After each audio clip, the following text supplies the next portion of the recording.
Conversaciones sobre innovación y tecnología para llevar a Latinoamérica al siguiente nivel. Nos conectamos cada martes y jueves a las 9 de la mañana en LATAM 2050 con Ángel Morales. Somos divoxradio.com.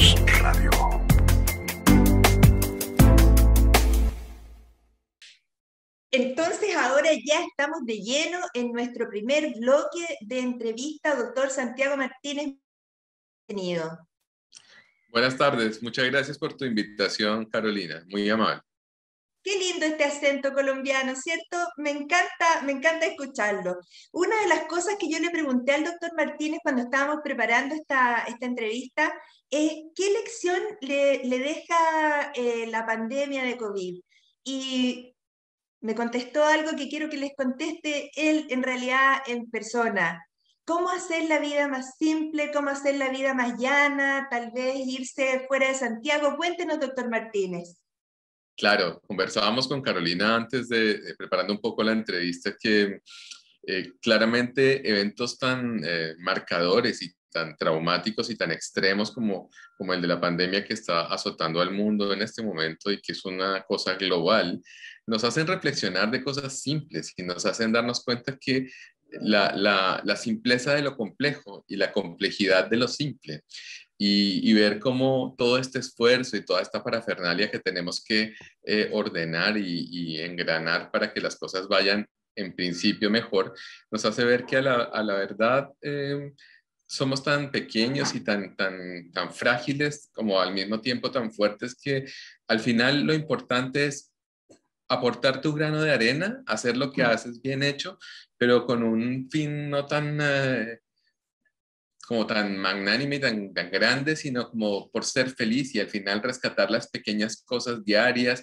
le empiezas a dar valor a lo que pierdes, a no poder tener contacto con tu familia y a pequeños detalles que todos los días vivimos y que parecen tan simples, pero que cuando nos faltan nos damos cuenta de lo importantes que son. Y en ese sentido creo que el objetivo al final es hacer las cosas bien, pero sobre todo ser feliz. Exactamente, yo con esta pandemia, ¿sabes qué descubrí? Almorzar en la casa con mi marido, que en realidad eso no lo habíamos hecho nunca. En 30 años de profesión, nunca, porque cada uno estaba en su hospital y tal. Así que una vez que uno encuentra esa maravilla, esa simpleza, empieza a valorar lo que si no tuviera uno sufriría, ¿cierto? Mucho. Vámonos de lleno a lo que vinimos. Santiago. Perfecto. Medicina reproductiva en tiempos de COVID. El embarazo con una paciente cursando un COVID o que haya tenido un COVID leve. Vamos a ir haciendo esas preguntas muy concretas. ¿Cambia el producto, cierto, de esa concepción? ¿Cambia el destino de lo que vaya a ser esa guaguita? ¿O no? Un COVID leve, solo una PCR positiva o un contacto estrecho, ¿qué es lo que piensa? En general, lo que hemos visto con pacientes con el caso que comentas, Carolina, con COVID, que son asintomáticas o con sintomatología respiratoria que no implican mayor terapéutica o mayor severidad o no tienen un compromiso de la ventilación importante, hemos visto que el embarazo en general evoluciona en forma normal, excepto Perfecto. porque nosotros lo que hacemos es aumentar todas las alarmas y prender todas las alarmas por las cosas que podrían eventualmente ser. ¿Qué Claramente son sabemos, cuáles? exactamente, claramente lo que tenemos más en presente es que el virus genera un daño endotelial que al final compromete sin excepción a los órganos y uno de estos es la unidad Placenta. fetoplacentaria y en ese sentido la evolución del embarazo en cuanto al desarrollo podría comprometerse y hacemos seguimiento estricto de evaluación de Doppler fetal para evaluar la circulación fetoplacentaria y de seguimiento del crecimiento en la biometría y en la ganancia de peso fetal y la evolución en la cantidad de líquido amniótico. Y lo que hemos visto es que con casos leves no se ve afectado, no hay alteración realmente. De todas Perfecto. formas, en las pacientes que cursan con COVID leves y con COVID un poco más severos, dentro de las normas para el seguimiento recomendadas por la autoridad ministerial, se evalúan con seguimiento con ecodoppler post-COVID para justamente verificar que no haya alteraciones de la circulación fetoplacentaria. Perfecto. Entonces entiendo que en un COVID leve hay ya una alerta y una actividad específica para eso. Perfecto. Exacto. Vamos entonces avanzando. ¿Hay mayor tasa de pérdidas de embarazos, de abortos, si hay COVID? ¿Eso se ha cuantificado? Hasta el momento no hay datos duros, pero no una cosa que se haya podido establecer epidemiológicamente con validación como causa-efecto. Si bien es Una cierto, observación. exactamente, tenemos en este momento observaciones, pero la aplicación de pruebas estadísticas que validen la relación causa-efecto de la infección por COVID como aumento de la incidencia de amenaza, como responsable de aumento de abortos o de amenaza de abortos o de parto prematuro, no está establecido todavía con certeridad. Pero lo que se ha visto sí es que hay un aumento ligero en la incidencia de abortos tempranos y el parto prematuro en general se ha mantenido. Perfecto. Ahora vamos a un escenario más complejo. Imaginemos que la paciente ya no tiene un COVID leve, está embarazada en cualquier punto de la gestación.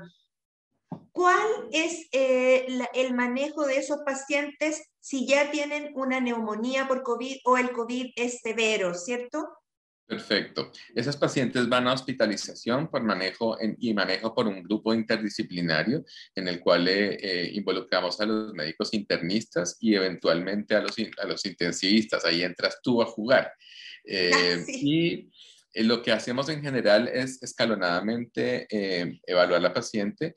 Cuando empieza a presentar, aparte del sostenimiento basal, aumento del requerimiento de oxígeno, lo que hemos Exacto. visto es que inmediatamente prendemos todas las alarmas. ¿Por qué? Porque la mujer embarazada ya per se, independiente de tener una infección por COVID o una neumonía, tiene ya un aumento del requerimiento ventilatorio, tiene una disminución de la capacidad pulmonar, una restricción pulmonar por el aumento de la presión intraabdominal y las exigencias y los cambios mismos fisiológicos del embarazo sin patología. De hecho, ya en el segundo y tercer trimestre hacen que la ventilación se vea ligeramente comprometida.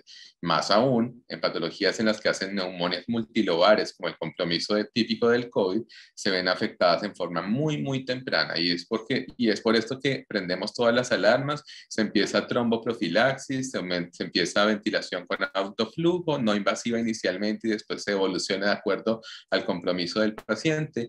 Pero lo que vemos es que las pacientes embarazadas en segundo y tercer trimestre, en el cual los cambios de presión intraabdominal y la restricción respiratoria por el embarazo mismo evolucionan bastante rápidamente y muy con un gran compromiso en tiempos muy cortos. Así, por ejemplo, tenemos ingresando a una paciente y en 2 horas se aumenta el requerimiento de oxígeno y entran fácilmente en insuficiencia respiratoria que requiere incluso invasión e intubación.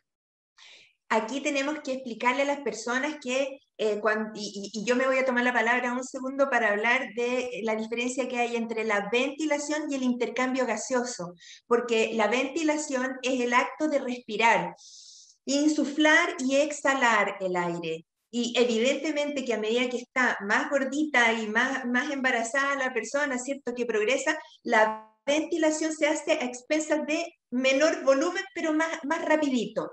Pero el Exactamente. COVID lo que hace es impedir el intercambio gaseoso porque es una enfermedad del intersticio pulmonar. Entonces, en ese sentido, ambos factores, la ventilación y el intercambio gaseoso, son los que se ven comprometidos en COVID. Te quiero preguntar, una de nuestras estrategias para poder ventilar mejor a una persona con COVID, dado que el dorso es mejor intercambiador, es el dorso de La nosotros pronación. ponernos de guatita, la ventilación en prono. ¿Cómo se hace con una embarazada?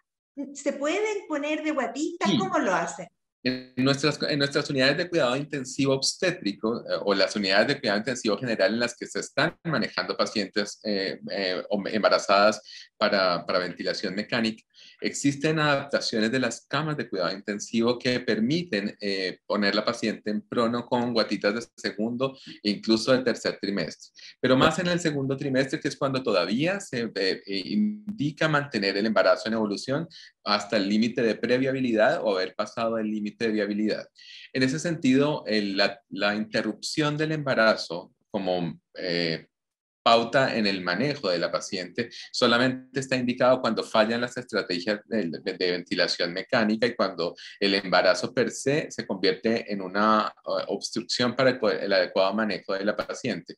Pero en general lo que se ha visto y lo que han mostrado los seguimientos de grupos de pacientes de ventilación mecánica en nuestras UCIs aquí en Chile es que se puede llevar el embarazo idealmente hasta las 28 semanas y es arriba de las 28 semanas el momento en el cual se hace más perentorio de acuerdo a la evolución del paciente, si es hacia la gravedad con limitación en la ventilación mecánica por el embarazo, cuando hay requerimientos de tal que se indica terminar el embarazo, obviamente previa maduración pulmonar fetal y teniendo todos los elementos a la salida del feto para poder proporcionarle las mejores opciones de sobrevida, si es que se indica terminar el embarazo como parte del manejo de la mujer comprometida por neumonía por COVID severo.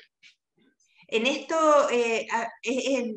quiero explicarle a las personas que tal vez no tienen ese concepto tan claro, la viabilidad fetal, o sea, cuando un feto puede nacer, es cuando tiene los pulmoncitos disponibles, ¿cierto?, para respirar al salir del útero materno. Y eso, entonces, en este momento es por peso fetal, por semana de gestación. ¿Qué es lo que define para ustedes la viabilidad fetal? En general es más en las semanas de gestación. Se sabe claramente que los alvéolos pulmonares se conectan con el árbol bronquial en la semana 26 del embarazo y por encima de ese momento, entre la 24 y la 26, pero se considera que la previabilidad sea por encima de la semana 26. De tal forma que fetos que nacen antes de la semana 26 es imposible que aún tratando de madurar el pulmón fetal se logre una adecuada respiración e intercambio alvéolo gaseoso porque no hay conexión de la vía respiratoria con el alvéolo pulmonar, que es el sitio en donde el intersticio permite hacer ese intercambio alvéolo capilar de oxígeno y de dióxido de carbono. Claro, y lo otro es que necesitamos que exista esto que se llama surfactante pulmonar, que evita el colapso de los alvéolos, que evita el colapso del pulmón. Y partos en COVID grave han existido con la paciente intubada en las unidades de cuidados intensivos. Se hace cesárea, me imagino. Sí. Hay casos en que se ha indicado de interrumpir el embarazo en pacientes que están severamente comprometidas y en las cuales además la evaluación de la unidad fetoplacentaria hace pensar que el feto va a estar mejor, aún con todas las dificultades, va a estar mejor en una unidad de cuidado intensivo neonatal fuera del vientre materno que mantenerlo adentro, y es el momento en que se toma la decisión de sacarlo así esté pretérmino. Perfecto. Y esos niños, los niños que han nacido de madres con PCR positivo, ¿son lactantes que tienen un crecimiento, que tienen un desarrollo igual a las madres que no tienen PCR positiva? Hasta el momento no se ha visto diferencia, excepto en que cuando, por ejemplo, la madre no tiene una enfermedad severa y no está intubada, simplemente está con infección por COVID al final del embarazo y tiene su parto, hay que limitar la lactancia materna. Pero, limitarla, o sea, no se promueve. Exactamente, cuando la mujer está con COVID activo, con un embarazo de término que tiene parto normal, por ejemplo. Explícame bien claro eso. Entonces, si una embarazada con COVID leve, pero contagiante activamente en el momento del parto, no se le entrega la guagüita para la lactancia directa, sino se restringe. ¿Y se tienen que aislar por completo o se permite el apego? Se permite el apego con uso de mascarilla. Al final la vía de contagio es el aerosol respiratorio y lo que se hace es el uso de mascarilla materna. Y en ese sentido, la lactancia, el acto de lactar, si la madre usara mascarilla, ¿se puede o es mejor que otra persona lo alimente para no promover tanto contacto o el contacto prolongado? No, se nos quedó un poquito pegado el doctor Martínez ahí, pero bueno, vamos a ir avanzando en lo que apenas él se reconecte, vamos a seguir, pero lo que quiero después preguntarle es qué pasa con la vacunación y las embarazadas. Todos sabemos ya que el Ministerio de Salud ha aprobado la vacunación para las embarazadas, ¿cierto?